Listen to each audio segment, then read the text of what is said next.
Hello student, Takshashila IAS academy में आपका स्वागत है। ठीक है, ये आपका ज्योग्राफी का टॉपिक है, अक्षांश तथा देशांतर। ज्योग्राफी जो कि क्या है, आपका एक इम्पॉर्टेंट सब्जेक्ट है। चाहे आप जिस किसी भी एग्ज़ाम में बैठ रहे हो, उसके लिए क्या है, ज्योग्राफी आपका बहुत ही इम्पॉर्टेंट सब्जेक्ट है।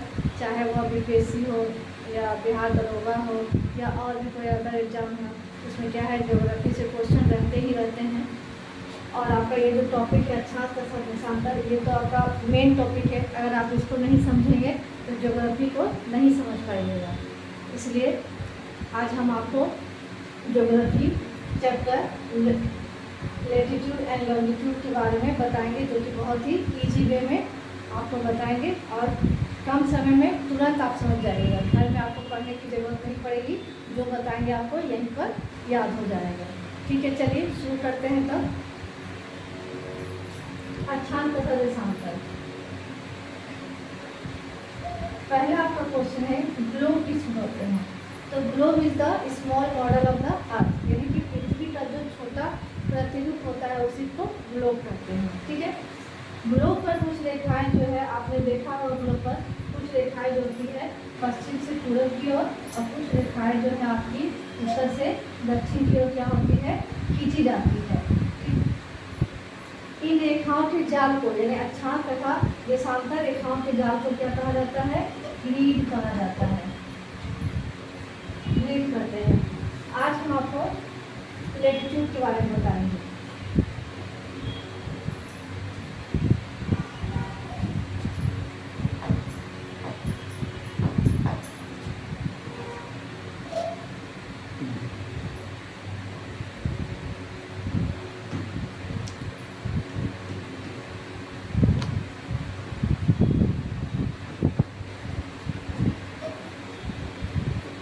वे रेखाएं जो पश्चिम से पूर्व की ओर खींची जाती है और उत्तर से दक्षिण की ओर पड़ी जाती है, उसको क्या कहते हैं, अक्षांश रेखाएं। Those imaginary line drawn from west to east and study from north to south is called latitude. ये जो रेखाएं हैं पश्चिम से पूर्व खींची जाती है, लेकिन उत्तर से दक्षिण इसको पढ़ा जाता है, क्योंकि आपका जो मेन अक्षांश रेखा है जिसको क्या कहते हैं, इक्वेटर। इक्वेटर या मध्य रेखा या विषुवत रेखा,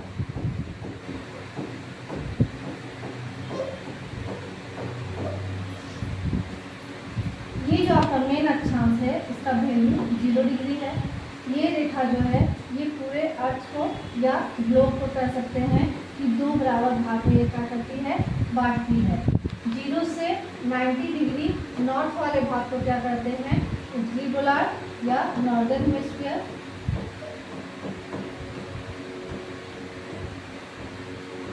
और 0 से 90 डिग्री साउथ वाले भाग को क्या करते हैं, दक्षिणी गोलार्ध, यानी सदर्न हेमिस्फीयर।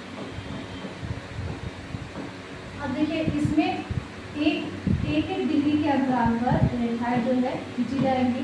तो ये 1 डिग्री आपका नॉर्थ में जो जाएगा इसको क्या कहेंगे, उत्तरी अक्षांश रेखा। साउथ में जो रेखाएं जाएगी उसको क्या कहेंगे, दक्षिणी अक्षांश रेखा।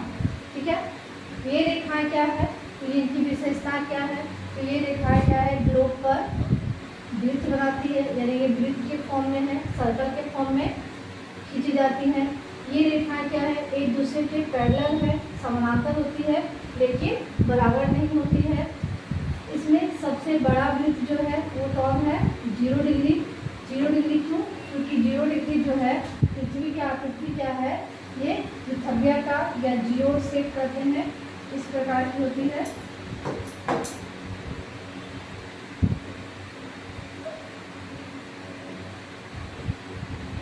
यानी इसका जो नॉर्थ पोल और साउथ पोल वाला भाग जो है अर्थ का, वो क्या है, चपटा हुआ है, जबकि आपका ये बीच वाला भाग क्या है, उभरा हुआ है, जिसके कारण यहाँ पर जो भी वृत्त बनेगा वो क्या होगा, सबसे बड़ा वृत्त 0 डिग्री बनाएगा और सबसे छोटा वृत्त जो है वो आपका 90 डिग्री होगा। तो ग्रेटेस्ट सर्कल जो है वो 0 डिग्री और स्मॉलेस्ट सर्कल आपका क्या होगा, 90 डिग्री का होगा। बीच के क्षेत्र को क्या कहते हैं, यानी कि 1 डिग्री और 2 डिग्री के बीच का जो रीजन होगा, जो क्षेत्र होगा, एरिया होगा, उसको क्या कहा जाता है, जोन कहा जाता है। जोन या फिर इसको कटिबंध भी कहते हैं। ठीक है, दो अक्षांश रेखाओं के बीच के क्षेत्र को जोन कहा जाता है। अब है दो अक्षांश रेखाओं के बीच के दूरी को कितना कहा जाता है, या क्या कहा जाता है। दो अक्षांश रेखाओं के बीच की दूरी कितनी होती है, तो 111 किलोमीटर। ठीक है, दो अक्षांश रेखा यानी मान लीजिए ये 1 डिग्री है और ये 2 डिग्री है, तो इनके बीच का जो डिस्टेंस होगा, the distance between two latitude is 111 kilometre, यानी दो अक्षांश रेखा के बीच की दूरी क्या है, 111 किलोमीटर होती है। ये दूरी जो है आप इक्वेटर टू नॉर्थ पोल जाइए या इक्वेटर टू साउथ पोल जाइए, ये दूरी हमेशा क्या रहती है, सेम रहती है, इसमें कोई बदलाव नहीं होता है। क्यों इसमें बदलाव नहीं होगा, इसमें बदलाव इसलिए नहीं होता है क्योंकि सभी अक्षांश रेखाएं जो भी हैं वो पैरेलल होती है एक दूसरे की। ठीक है, यानी those latitude are parallel to each other, यानी सभी अक्षांश रेखाएं एक दूसरे के समांतर होती है, यानी कि समान दूरी पर खींची गई है, जिसके कारण से इनके बीच का जो दूरी होता है, जो डिस्टेंस होता है, वो इक्वेटर टू नॉर्थ पोल या इक्वेटर टू साउथ पोल जाएंगे, वो सेम ही रहेगा, यानी 111 किलोमीटर। आप यहाँ पर भी जाइएगा तो ये 111 ही होगा, यहाँ पर भी ये दूरी क्या होगा, 111 किलोमीटर ही रहता है। आगे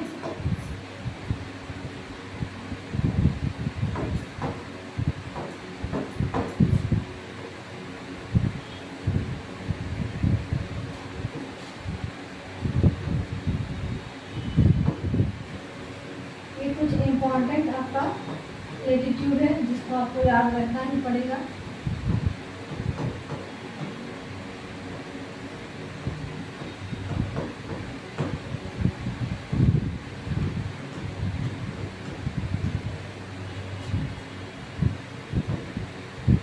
ये आपका मध्य रेखा 0 डिग्री, ये 23 डिग्री एंड हाफ, ये आपका कर्क रेखा,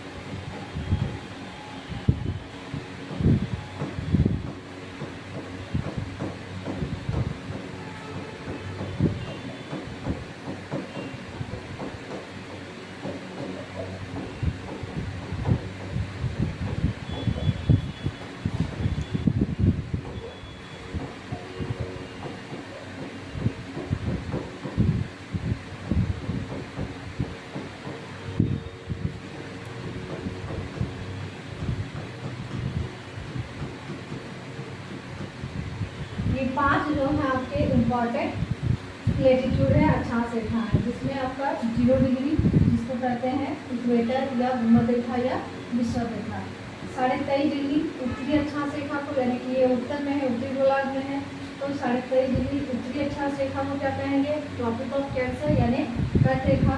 23.5 डिग्री दक्षिणी अक्षांश रेखा को मकर रेखा, 66.5 डिग्री उत्तरी अक्षांश रेखा को आर्कटिक सर्कल, और 66.5 डिग्री दक्षिणी अक्षांश रेखा को अंटार्कटिक सर्कल कहा जाता है।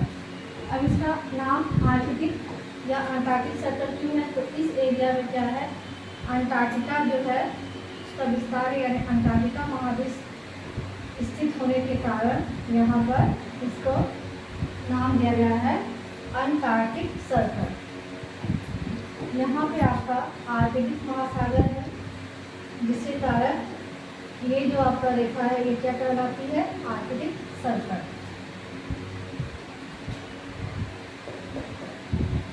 अब इसमें जो आपका महत्वपूर्ण है 1, 2 और 3, ये तीनों जो है किस किस देश से जाएंगे, कितने कितने देशों से उतर जाती है ये रेखाएं। इसमें पहला है आपका भूमध्य रेखा, जिसको हम देखेंगे।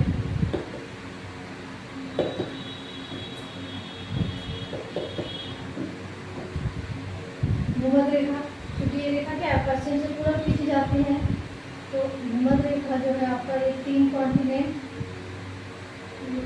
आपका दक्षिणी America,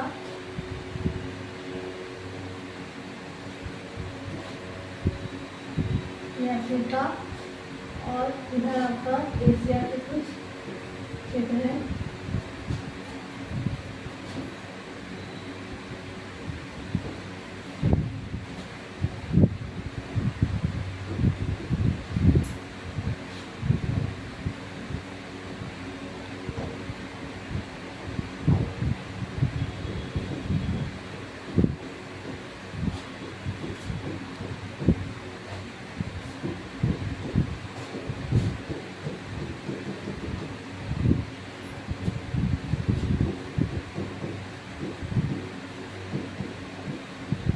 equator number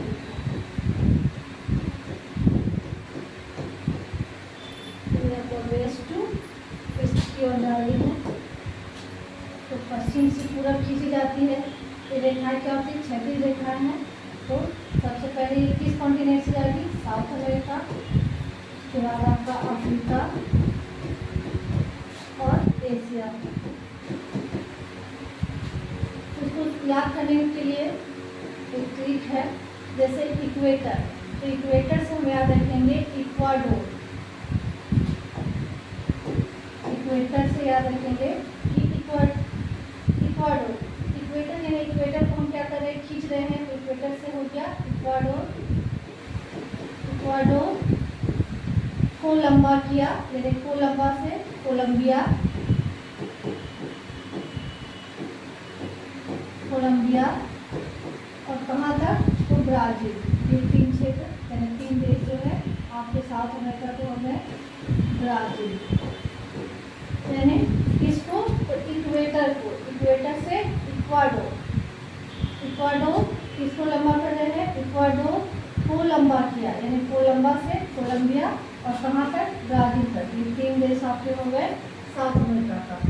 Africa, Africa में याद रखने की ट्रिक है,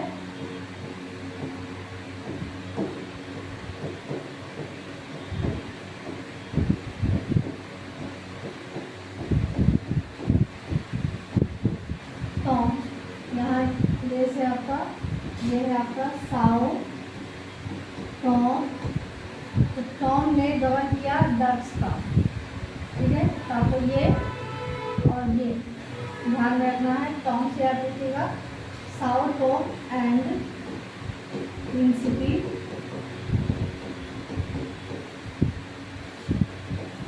गबन, गबन से यहाँ देश है Gabon,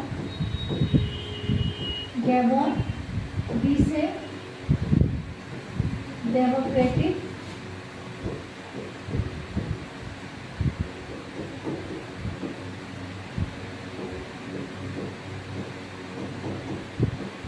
of Congo, democratic republic of Congo, U से U for, Uganda, Uganda, C for Congo या रिपब्लिक ऑफ कॉन्गो कहिए, या फिर कॉन्गो, कॉन्गो, के फॉर केनिया, और एस फॉर सोमालिया। ये देश हो गए आपके अफ्रीका के। तो इजी वे में आपको याद रखना है, इक्वेटर यानी कौन सी रेखा है? ये अच्छा से ना इक्वेटर है, तो इक्वेटर यानी साउथ अमेरिका, पश्चिम से पूर्व जा रही है, तो साउथ अमेरिका पहला कॉन्टिनेंट जिसे ये क्रॉस करते हुए जा रही है। तो इक्वेटर से याद रखिएगा इक्वाडोर, कोलंबिया, यानी इक्वेटर को लंबा किया ब्राज़ील तक, इक्वाडोर, कोलंबिया और ब्राज़ील।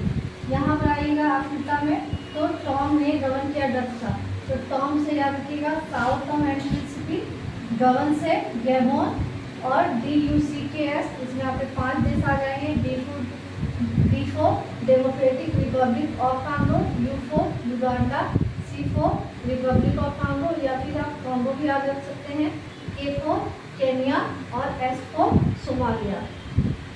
अब ये एशिया के कुछ देश हैं जिसमें याद रखना है आपको MIK, माई, तो M for Maldives, I for Indonesia,